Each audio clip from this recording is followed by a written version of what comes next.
ভাই নন স্কিল কাজের জন্য ক্লিনার ভিসা বেস্ট। যারা মঙ্গোলিয়ায় আসছে ক্লিনার ভিসার থেকে শান্তির কাজ আর নাই। আসসালামু আলাইকুম গাইস, কেমন আছেন সবাই? আশা করি সবাই ভালো আছেন। আমি আলহামদুলিল্লাহ ভালো আছি আল্লাহর অশেষ মেহেরবানিতে। তো সময়ের অভাবে ঠিকমতো সময় মতো ভিডিও দিতে পারি না, যার জন্য আন্তরিকভাবে দুঃখিত।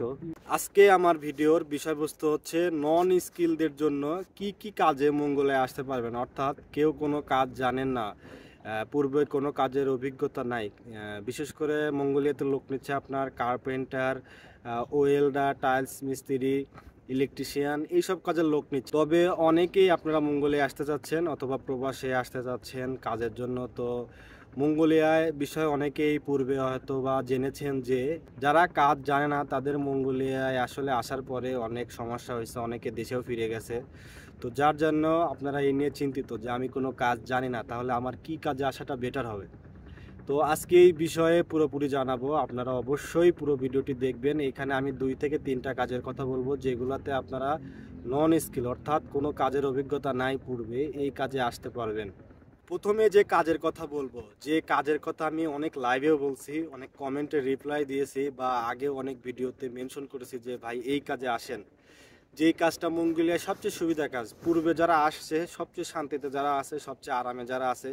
আপনারা হয়তো বা জানেন এই দেশটা ঠান্ডার দেশ, অনেক ঠান্ডা। আমি যে এখন শীতের কাপড় পরে আছি, ভিতরে থার্মাল পরছি, এরপরেও শীত লাগতেছে। এই যে হাত পকেটে রেখে ভিডিও করতেছি, স্ট্যান্ডে রেখা ক্যামেরা। তো এরপরেও যাদের কাজটা সবচেয়ে শান্তির কাজ, আরামের কাজ আর রিল্যাক্সের কাজ, সেটা হচ্ছে ক্লিনারের কাজ। মঙ্গোলিয়াতে যারা আসছে ম্যাক্সিমাম লোকের সাথে আমার কথা হয়, আমি চেষ্টা করি সবার সাথে কথা বলার, যারা আমার আশেপাশে থাকে তাদের সাথে দেখা করার চেষ্টা করি। তো এদের মধ্যে আমি সবার সাথে কথা বলি, সবার চাকরি জীবনের গল্প শুনতে চাই। তো সব থেকে শান্তি যেটা, সবথেকে আরামে যারা আছে তাদের ক্লিনারের কাজ। কারণ এই ক্লিনারের কাজে কোনো স্কিল দরকার হয় না, যে কেউ ক্লিন করতে পারে। একটা স্বাভাবিক মানুষ, সুস্থ মানুষ অবশ্যই ক্লিন করতে পারে বলে আমি মনে করি। তো আপনারা যাদের স্কিল নাই, কোনো কাজের অভিজ্ঞতা নাই, আপনারা ক্লিনার কাজে আসতে পারেন। ক্লিনারের কাজের স্যালারি $500 হয়। আর ক্লিনারের কাজ আপনার কোথায় কোথায় করতে হয় তার মধ্যে রেস্টুরেন্ট আছে, 5 স্টার হোটেল আছে, হসপিটাল আছে, বিভিন্ন বড় বড় অফিস আছে, ফ্যাক্টরি আছে, কারখানা আছে। ফ্যাক্টরি কারখানা যদিও একই, তো আলাদা আলাদা টাইপের জায়গাতে আপনি ক্লিনিংয়ের কাজ করতে পারেন। অথবা আপনার কাজ এই সব জায়গার মধ্যেই পড়তে পারে, অর্থাৎ ফ্যাক্টরিতেও পড়তে পারে, হসপিটালেও পড়তে পারে, 5 স্টার হোটেলেও পড়তে পারে, বড় কোনো অফিসেও পড়তে পারে। তো আপনারা প্রথমে যে কাজটা দেখবেন যাদের স্কিল নাই, সেটা হচ্ছে ক্লিনার। এটা আমি নিজেও সাজেস্ট করব।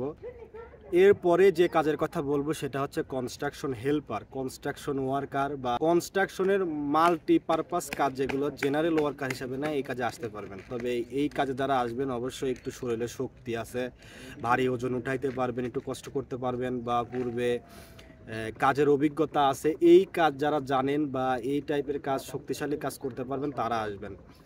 কারণ আমি অনেক ভিডিওতে দেখছি, এটা খুব কষ্টের কথা যে 12 থেকে 15 বছর, 17 বছর, 18 বছরের ছেলে পেলে, বাচ্চা ছেলে পেলে এদের হচ্ছে মিডল ইস্টে পাঠায় দেয় এই কনস্ট্রাকশনের কাজে। তারা খুব কষ্ট করে। মঙ্গোলিয়া আসলে ভাই ঠিকঠাক মতো কাজ করতে না পারলে একটু সমস্যা। যেমন মিডল ইস্টে যদি যান, সৌদি, দুবাইয়ে যান, আপনার যেহেতু আশেপাশে অনেক লোক থাকবে, ওরা ছোট্ট একটা কাজের জন্য 4-5 জনকে পাঠায় দেয়। সেইখানে আপনি একটু হলেও আরাম পাবেন, একটু হলেও শান্তি পাবেন। কিন্তু মঙ্গোলিয়া ভাই একটা কাজে 2 জনকে দিবে, ওরা আসলে কাজ বুঝে।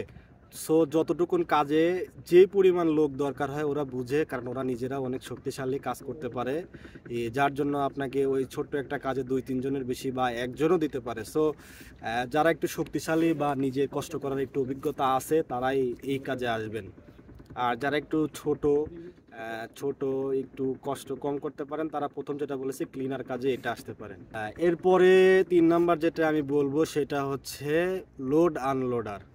লোড আনলোডারের কাজ কি আপনারা বুঝতেই পারতেছেন, মালামাল উঠানো নামানো। অনেক বড় বড় ফ্যাক্টরি আছে যেখানে মালামাল উঠানো নামানো করতে হয়। এছাড়া ফ্যাক্টরি বা যে কোম্পানিতে আসবেন তাদের মালামাল গাড়ি থেকে লোড আনলোড অথবা গাড়িতে তোলা অথবা নামানো, এই কাজগুলো করতে হয়।